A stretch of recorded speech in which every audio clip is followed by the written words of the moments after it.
नमस्कार, आप देख रहे हैं की मीडिया। कभी कभी किसी की जिंदगी की शुरुआत बड़ी ही खूबसूरत और हसीन होती है, लेकिन उसका अंत बहुत ज्यादा भयानक होता है। बॉलीवुड में ऐसे कई स्टार हुए हैं जिनका नाम तो बहुत हुआ, लेकिन उनकी जिंदगी बहुत ट्रेजिक रही। इन्हीं में से एक रही है वीरा सुंदर सिंह, जिन्हें लोग प्रिया राजवंश के नाम से जानते हैं। कभी बिना शादी किए डायरेक्टर चेतन आनंद के साथ पत्नी की तरह रहने वाली प्रिया का मर्डर क्यों और किसके साथ मिलकर उनके ही बेटों ने कर दिया? क्या है इनकी मर्डर मिस्ट्री? क्यों डॉक्टर तक ने की थी इसे छुपाने की कोशिश? कैसे आया था ये खौफनाक सच बाहर? और भी बहुत कुछ। प्रिया अपने जमाने में चंद फिल्मों के बाद ही काफी मशहूर हो गई थी। मजे की बात तो ये है कि उनकी सभी फिल्में चेतन आनंद द्वारा बनाई गई थी और वो बस उन्हीं के साथ काम करती थी। आज हम बात कर रहे हैं उनकी जिंदगी और बेरहमी से किए गए कत्ल के बारे में। लेकिन ये सफर शुरू करने से पहले आपसे अनुरोध है कि अगर अभी तक आपने इस चैनल को सब्सक्राइब नहीं किया है तो प्लीज सब्सक्राइब कर ले। बॉलीवुड की क्लासिक लव स्टोरी हीर रांझा में हीर बनी प्रिया राजवंश की जिंदगी किसी परी कथा से कम नहीं थी। शिमला की खूबसूरत वादियों में जन्मी प्रिया अचानक पढ़ाई के लिए लंदन पहुंची। वहां एक फोटोग्राफर ने उनकी तस्वीर खींची जिसने बॉलीवुड में हलचल सी मचा दी, और उस एक तस्वीर ने उन्हें स्टूडेंट से एक्ट्रेस बना दिया।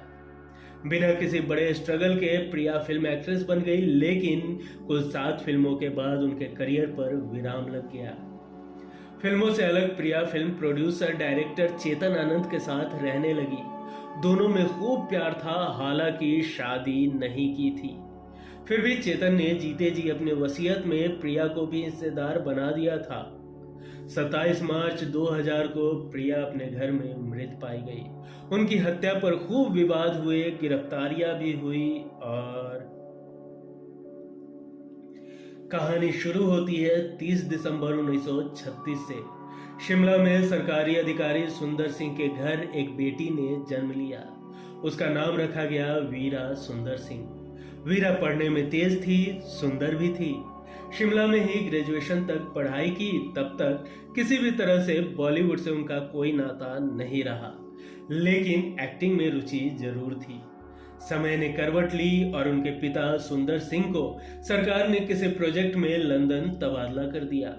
शिमला में पली बढ़ी वीरा परिवार के साथ लंदन आ गई। लंदन में उन्होंने royal academy of dramatic art में दाखिला लिया। यहाँ से उनकी अभिनय की जर्नी शुरू हुई। लंदन में दिन अच्छे कट रहे थे, प्रिया की पढ़ाई और मॉडलिंग भी। तब किसी फोटोग्राफर की खींची हुई तस्वीरें भारत में बॉलीवुड तक आ गई। कई डायरेक्टर्स और प्रोड्यूसर्स में उनकी खूबसूरती के चर्चे होने लगे। खोजा जाने लगा कि आखिर ये लड़की है कौन। वीरा की तस्वीर जाने माने फिल्म डायरेक्टर चेतन आनंद, जो देवानंद के भाई थे, उनके हाथ भी लगी। 1963 के आसपास का समय था। चेतन भारत चीन युद्ध पर अपनी फिल्म हकीकत बना रहे थे। इस फिल्म के लिए वो धर्मेंद्र के अपोजिट कोई नई हीरोइन की तलाश में थे, और तभी एक दूसरे डायरेक्टर के जरिए चेतन वीरा से मिले। कहा जाता है कि चेतन ने ही उनका नाम वीरा से प्रिया रखा था। हकीकत बनने के दौरान ही वीरा सुंदर सिंह प्रिया राजवंश बन गई थी।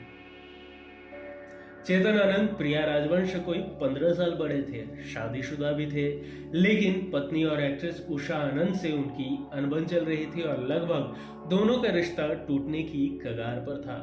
इस दौरान चेतन के खाली दिल में प्रिया की खूबसूरती घर कर गई। हकीकत बनने के दौरान ही दोनों के अफेयर के किस्से बॉलीवुड के गलियारों में सुनाई देने लगे। इन सब से बेखबर प्रिया चेतन की निजी और प्रोफेशनल लाइफ दोनों का अभिन्न हिस्सा बन चुकी थी। रिश्ता इतना आगे बढ़ गया कि वो फिल्म में एक्टिंग के साथ ही लगभग हर काम में दखल रखने लगी। हकीकत के बाद चेतन की सारी फिल्मों में नायिका प्रिया ही होती थी। प्रिया राजवंश का फिल्मी करियर बहुत जोर शोर से शुरू हुआ था। पहली फिल्म हकीकत बड़े पर्दे पर हिट साबित हुई।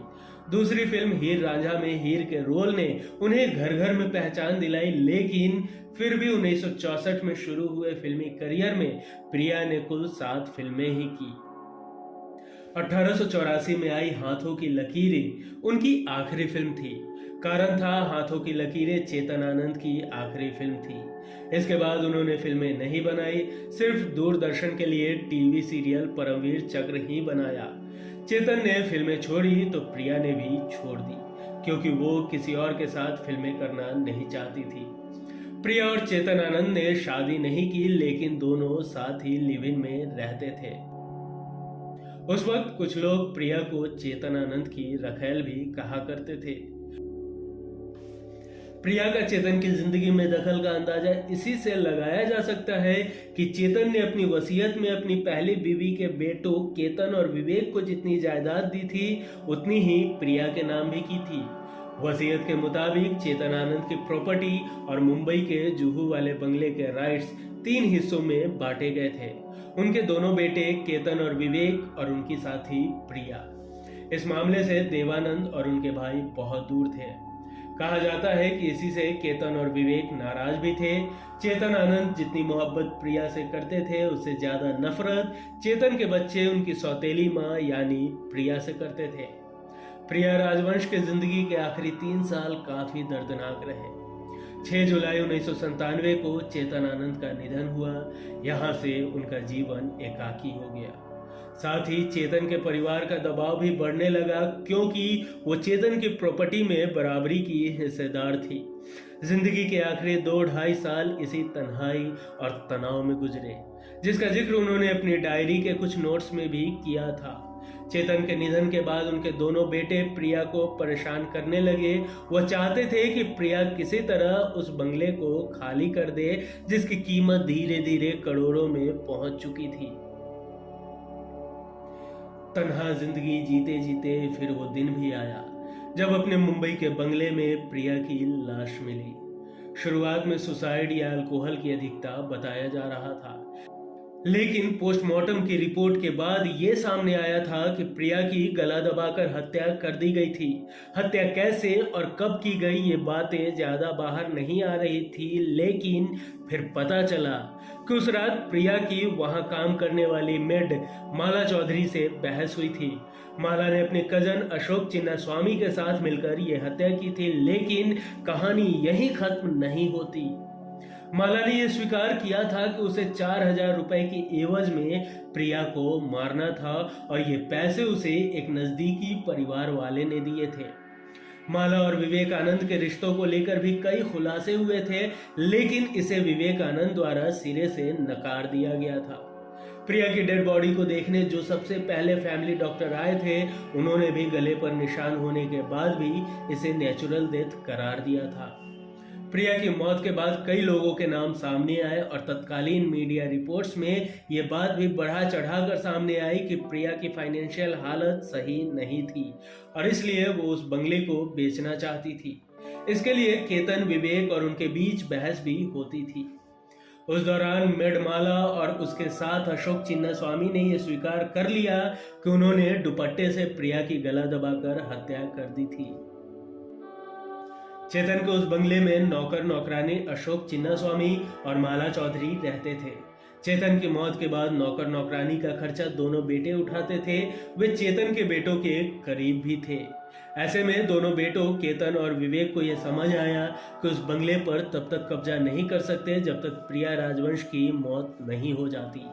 ऐसे में उन्होंने प्रिया की हत्या की साजिश रची। चेतन आनंद के दोनों बेटों ने प्रिया की हत्या के लिए नौकरों को पैसे का लालच दिया। नौकर नौकरानी मान गए और गला घोटकर मारने का प्लान बनाया। 26 मार्च 2000 की रात को माला चौधरी चाय में कुछ नशीली चीज मिलाकर प्रिया को देती है।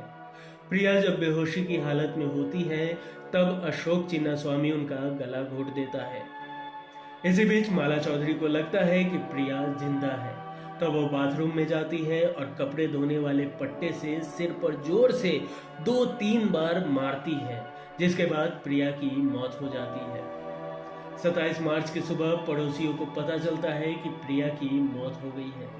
प्रिया जो चेतन आनंद के इतने करीबी थी और इस परिवार का हिस्सा ही बन गई थी। उनकी मौत के बाद आनंद परिवार का कोई भी सदस्य नहीं आया।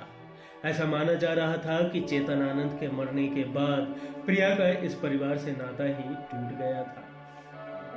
2002 में माला चौधरी और अशोक चिन्ना स्वामी को कत्ल के इल्जाम में सजा हुई और केतन और विवेक को इसकी साजिश रचने का दोषी पाया गया, लेकिन उन्होंने इस फैसले के खिलाफ अपील की और उन्हें बेल मिल गई। 2011 में एक बार फिर इस मामले में अपील की गई और उनके दोषी होने के इस फैसले पर दोबारा विचार करने को कहा गया, लेकिन इसका फैसला अभी तक नहीं आया। अपीलें, जांचें और ये रहस्य आज तक जारी है कि आखिर प्रिया की हत्या कैसे हुई, किसने की और क्यों की। प्रिया राजवंश को गए अब 22 साल हो गए हैं, लेकिन उनके कत्ल को लेकर गुत्थियां अभी भी सुलझ नहीं पाई है। इस तरह प्रिया राजवंश की जिंदगी एक परी कथा से हत्या की अनसुलझी गुत्थी बनकर रह गया। वीडियो आपको कैसा लगा हमें कमेंट कर जरूर बताएं। वीडियो पसंद आई हो तो एक लाइक जरूर करें। मिलेंगे अगले एपिसोड में फिर किसी दिलचस्प किस्सों के साथ। तब तक के लिए